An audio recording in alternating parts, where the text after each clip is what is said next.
My hometown never really felt like home for me. Think small town, small-minded.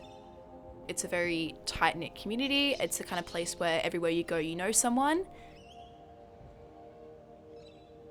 When you come from a town that's like 14,000 people live there and everyone knows everybody and all the neighbours have been neighbours for 40 years, you know, and when queerness is something that's like frowned upon and you feel that kind of inside you, it's like you're being stepped on almost.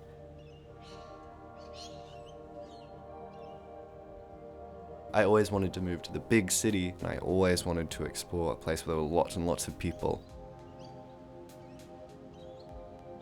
My main thought in this vein was that I would leave and be free with my dad and be free with my mum and, you know, everyone who was so hell-bent on making life bad when we were young.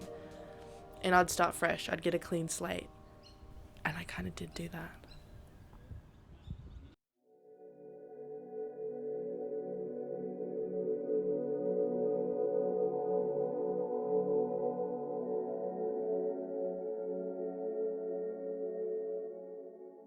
I always kind of imagined Melbourne like Fitzroy, with all like the old Victorian-esque houses, you know, the terrace houses, and the people were sitting on the porch having a little cup of tea.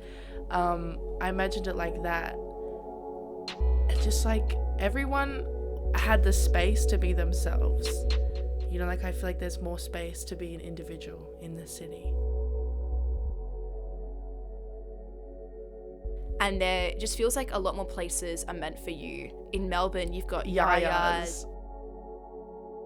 Yayas is a pivotal place in the queer pipeline of, just the pipeline in general of my university experience. I remember seeing Yayas on my TikTok when I used to live in Paynesville and be like, I want to go there.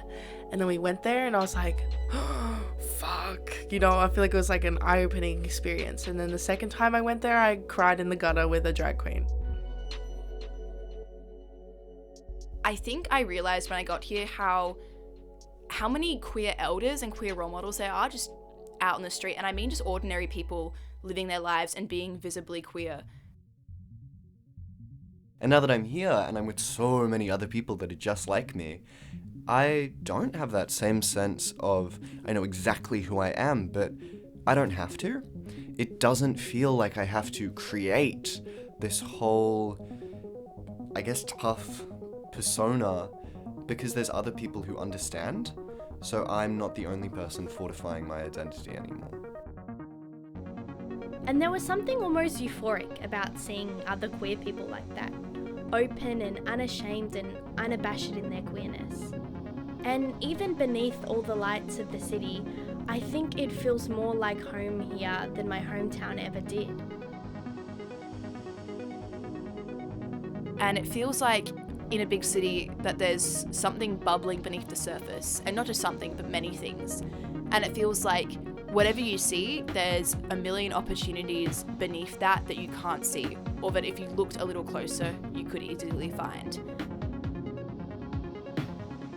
I feel like it's like a map and I'm filling in the space with memories. So I feel like the city means to me a collection of some of my favorite and least favorite memories I've had this year.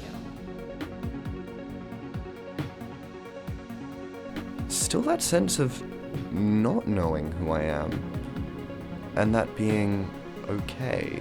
This is a place where I can fail and learn and grow and explore, and it's fine because I'm not just surrounded by the same people I grew up with who have these, like, maybe these expectations of me. So I can reinvent myself, I can change, I can fuck up.